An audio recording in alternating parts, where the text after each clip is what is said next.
What if I told you that the distance between poverty and prosperity is not measured in miles, nor in dollars, but in the space between your own two ears?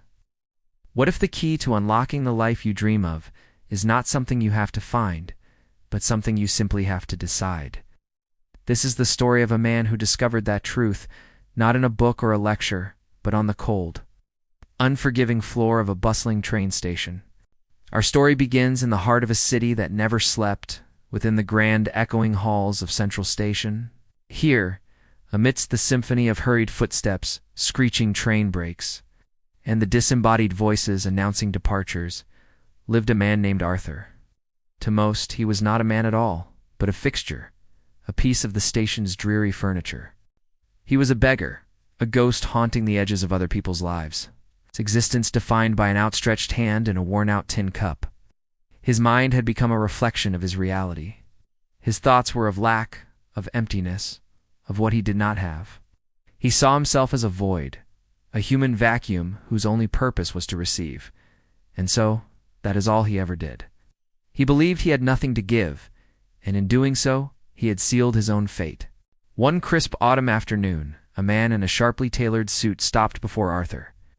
He was not like the others who hurried past, averting their eyes.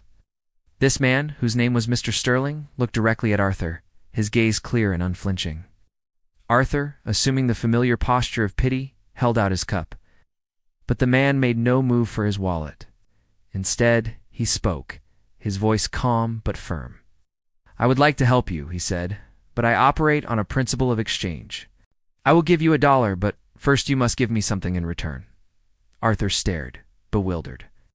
He gestured to his tattered clothes, his empty cup. "Give you something?" He scoffed. "I've nothing.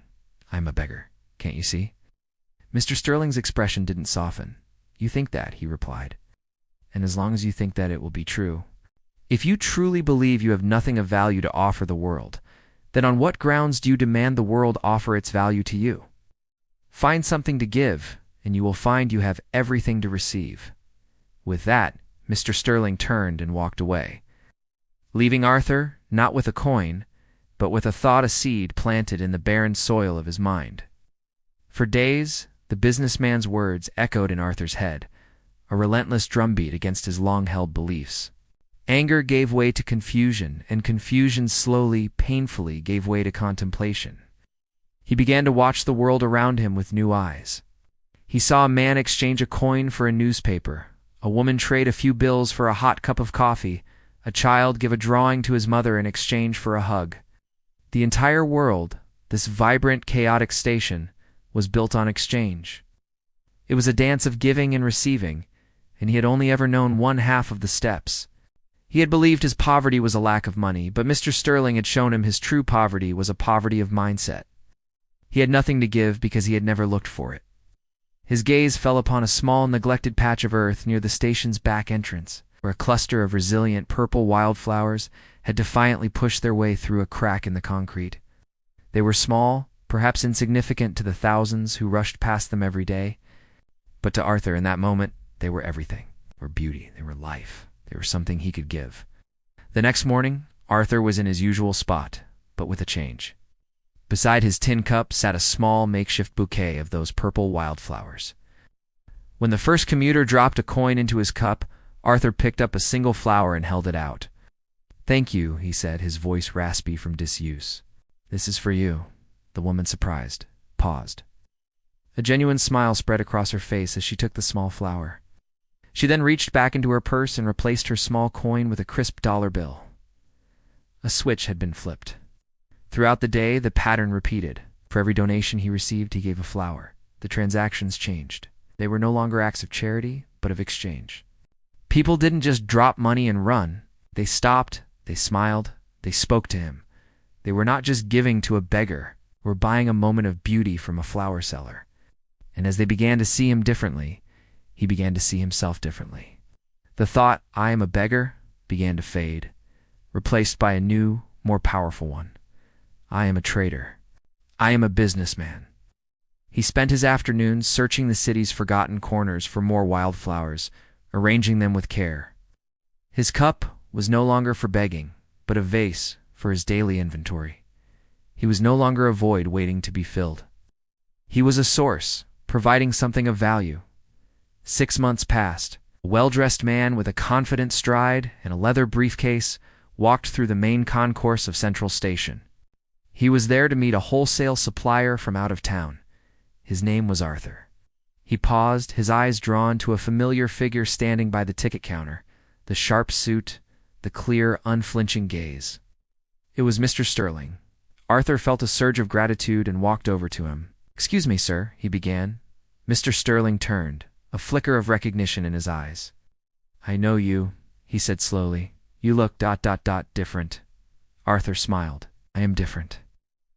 And I have you to thank. You didn't give me $1 that day, but you gave me something far more valuable. You gave me a new thought." He gestured around the bustling station. "I used to see all of this as a world that owed me something. I sat in that corner, believing I was empty, and so I was. It taught me to look for what I had to give. It started with a single wildflower. Now I own a small but growing floral business. I have 2 employees. I'm here today to sign a contract to supply flowers to a chain of local hotels." Mr. Sterling listened, a look of profound respect on his face. "You didn't give me a coin," Arthur continued, his voice filled with emotion. "You gave me the truth. The truth that we only truly begin to receive when we first discover the power we have to give. You taught me that my greatness wasn't determined by the contents of my cup, but by the content of my thoughts. Your life, right now, is a direct reflection of the thoughts you hold about yourself. You are not defined by your circumstances, but by your perception of them. You may feel like you have nothing to offer, that your cup is empty, but I urge you to look closer. Your value is not in what you get, but in what you can give. It could be a kind word, a unique skill, a creative idea, or a simple, resilient wildflower growing in a crack in the pavement. The universe does not reward need. It rewards value. Change the way you see yourself. Shift your mindset from one of receiving to one of giving, of exchange. Because the moment you recognize the wealth you already possess inside, the moment you decide to offer it to the world, is the moment your entire future changes. You become what you think about. So, I ask you, what will you choose to become?